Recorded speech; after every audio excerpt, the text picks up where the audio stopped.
Episode की शुरुआत में हम ली फैंग को देखते हैं जो जिंगनान पर हमला करने के लिए अपने हेवनली कॉमेट्स का इस्तेमाल करता है। ली फैंग का ये हमला सबसे खतरनाक था जिससे आज तक कोई एनिमी नहीं बच पाया। जैसे ही उन सभी का अटैक ली फैंग को लगने वाला था तभी जिंगनान एक पोर्टल ओपन करता है जिसके बाद वो उन सभी को अपने स्पिरिचुअल रूम में ले आता है। वहाँ आकर ली जिंगनान से पूछता है, छोटे भाई हम लोग कहाँ पर हैं, ये कौन सी जगह है। जिंगनान कहता है, बड़े भाई मैं आपको इसके बारे में बाद में एक्सप्लेन करूंगा, अभी मुझे उन सभी को सबक सिखाने जाना है। तो ली जिंगनान से कहता है, छोटे भाई मैं भी तुम्हारे साथ चलूंगा।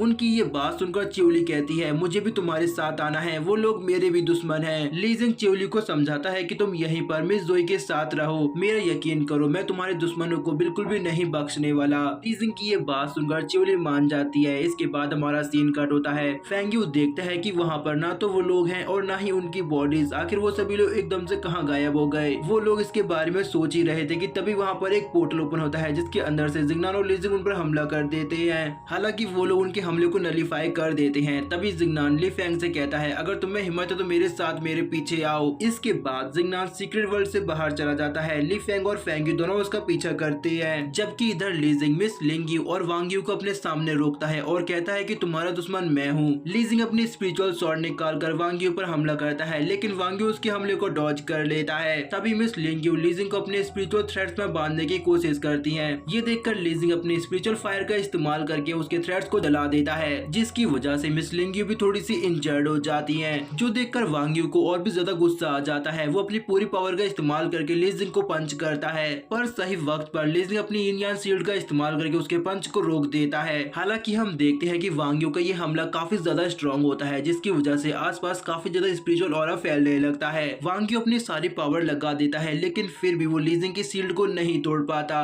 तभी ली जिंग वांग यू को अपने वेपन से मारकर जमीन पर गिरा देता है, जिसकी वजह से वांग यू इंजर्ड हो जाता है। उसके मुंह से ब्लड निकलने लगता है। ये देखकर लिंग यू वांग यू को संभालने आती है, लेकिन तभी वांग यू उसे रुकने का इशारा करता है और फिर मुस्कुराते हुए ली जिंग से कहता है, तुमने मुझे काफी गुस्सा दिला दिया है, लगता है कि अब मुझे अपने स्पेशल ट्रेजर का इस्तेमाल करना ही पड़ेगा। वांग यू अपनी एक फॉर्मेशन का इस्तेमाल करके एक स्पिरिचुअल स्टोन को समन करता है, जिसके बाद वो ली जिंग को बताता है, ये एक एंशिएंट डीमन स्पाइडर रेलिक है जिससे हमारी पावर कई गुना ज्यादा बढ़ जाती है। हालांकि मैंने ये नहीं सोचा था कि मुझे तुम्हारे खिलाफ इसका इस्तेमाल करना ही पड़ेगा। इसके बाद वांग यू रेलिक की पावर को एब्जॉर्ब करता है, जिसकी वजह से उसकी पावर पहले से कई गुना ज्यादा बढ़ जाती है। इसके अलावा हम लिंग यू को देखते हैं कि उसकी पावर्स भी पहले से कई गुना ज्यादा बढ़ जाती हैं। वो एक प्योर डीमन स्पाइडर बन जाती है। उन दोनों ने एंशिएंट डीमन स्पाइडर रेलिक को कम्प्लीटली एब्जॉर्ब कर लिया था, जिसकी वजह से उनकी पावर्स पहले से कई गुना ज्यादा बढ़ गई थी। वो दोनों ली जिंग को मारने के लिए उसकी तरफ आने लगते हैं। तभी हम ली जिंग को देखते हैं जो फाइट के लिए बिल्कुल तैयार हो गया था। इसके बाद हमारा सीन कट होता है और हम जिंगनान को देखते हैं जो फेंग यू और ली फैंग से बचकर भाग रहा था। वो लोग लगातार जिंगनान पर हमला कर रहे थे, लेकिन जिंगनान के सभी हमलों को डॉज कर लेता है। डेविल जिंगनान से कहता है, आप खुद को अपने पर्सनल स्पेस में टेलीपोर्ट कर सकते हैं, तो फिर आप इस तरह भाग क्यों रहे हैं। जिंगनान डेविल से कहता है, तुम जरा अपना मुंह बंद रखो और मुझे भागने में मदद करो। तो वो डेविल जिंगनान की बॉडी में चला जाता है, जिसके बाद जिंगनान की स्पीड बढ़ जाती है। जिंगनान लिली से पूछता है, मुझे नेदर रियल पर पहुंचने के लिए कितने पॉइंट्स की जरूरत है। तो लिली जिंगनान को बताती है कि आपके पास 23,000 पॉइंट हैं, आपको नेदर रियल पर पहुंचने के लिए 25,000 पॉइंट से ज्यादा चाहिए। ये सुनकर जिंगनान वहां से भागना बंद कर देता है और उन दोनों का मुकाबला करने के लिए रुक जाता है। अभी ली फैंग जिंगनान पर लगातार बहुत सारे हमले करता है। हालांकि जिंगनान अपने हेवनली पाम टेक्निक का इस्तेमाल करके लगातार उसके सभी हमलों को नलीफाई करता जा रहा था, लेकिन तभी ली फैंग जिंगनान पर अपने जायंट मीटेरॉइड से हमला करता है। जिंगनान उसको रोकने की कोशिश करता है, लेकिन वो उसे नहीं रोक पाता, जिसकी वजह से वहाँ पर एक जोरदार धमाका होता है। लेकिन तभी हम देखते हैं कि जिंगनान ने धमाका होने से पहले खुद को अपने पर्सनल स्पेस में टेलीपोर्ट कर लिया था, जिसके बाद वो बाहर आता है। तभी फेंग यू काफी तेज रोर करता है, जिसके बाद वो जिंगनान पर हमला करता है,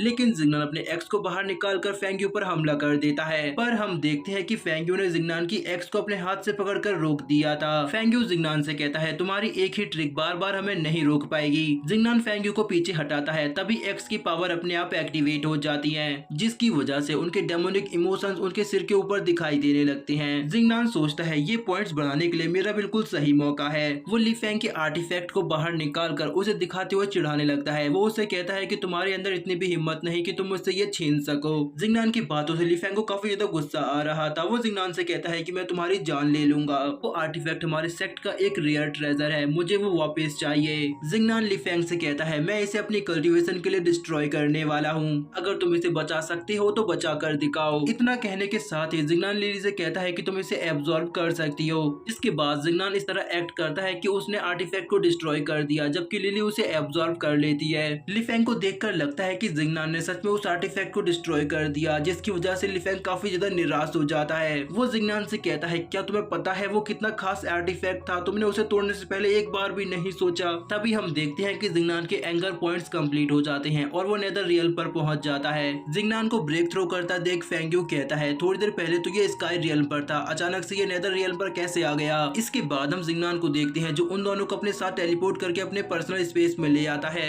वो दोनों आसपास की जगह देखकर सोच रहे थे कि हम कहां पर हैं। तभी जिंगनान उन पर थंडर स्टॉर्म का अटैक करता है। फेंग्यू देखता है कि यहाँ उसकी पावर्स बिल्कुल भी काम नहीं कर रही। तभी जिंगनान कहता है, ये मेरी जगह है, यहाँ पर वही होता है जो मैं चाहता हूँ। इसके बाद वो उन दोनों पर रेड मून स्लैश से अटैक करता है, जिसके बाद हमारा सीन कट होता है और हम लीजिंग को देखते हैं, जहाँ लिंगयू और वांग्यू दोनों अपनी पूरी पावर के साथ लीजिंग पर हमला करते हैं, लेकिन वो लोग लीजिंग को टच भी नहीं कर पाते। उन दोनों के मुकाबले लीजिंग की स्पीड अभी भी काफी ज्यादा थी। लीजिंग उन दोनों के बीच से निकलता है। वो लोग लीजिंग पर हमला करने के चक्कर में एक दूसरे को घायल कर देते हैं। तभी लीजिंग च्यूली की बताई टेक्निक का इस्तेमाल करता है और वो स्पिरिचुअल वेल को समन करता है। वो दोनों अपनी पावर का इस्तेमाल करके स्पिरिचुअल वेल को रोकने की कोशिश करते हैं, लेकिन स्पिरिचुअल वेल काफी ज्यादा स्ट्रॉन्ग होती है। वो उन दोनों की डिफेंस को तोड़कर उन्हें घायल कर देती है। तभी लीजिंग कहता है, मैंने च्यूली से जो वादा किया था उसे पूरा किया। इसके बाद लीजिंग भी वहाँ से बाहर निकल जाता है। इसके बाद हमारा सीन कट होता है और हम देखते हैं कि जिंगनान में जोई और च्यूली को अपने पर्सनल स्पेस से बाहर लेकर आता है, जहाँ वो लोग लीजिंग की तलाश कर रहे थे। तभी जिंगनान को लीजिंग उड़ता हुआ दिखाई देता है। वो उसे आवाज लगाता है और उसे अपने पास बुलाता है। इसके बाद वो सभी लोग टेलीपोर्टेशन पोर्टल के पास पहुंच जाते हैं, जहां जिंगनान उन सभी को बताता है कि ये टेलीपोर्टेशन पोर्टल हम सभी को अपने घर पहुंचा देगा। तभी च्यूली टेलीपोर्टेशन पोर्टल की तरफ जाने लगती है। जिंगनान उसे पीछे से आवाज लगाता है और कहता है, क्या तुम अकेली जाना चाहती हो? तुम्हें हमारे साथ यहीं पर रुकना चाहिए। तभी लीजिंग जिंगनान से कहता है, हमें किसी को इस तरह नहीं रोकना चाहिए। च्यूली अपने घर जाना चाहती है तो हमें उसे जाने देना चाहिए। जिंगनान च्यूली से कहता है, तुम जा सकती हो और तुमने हमारे लिए जो भी किया उसके लिए शुक्रिया।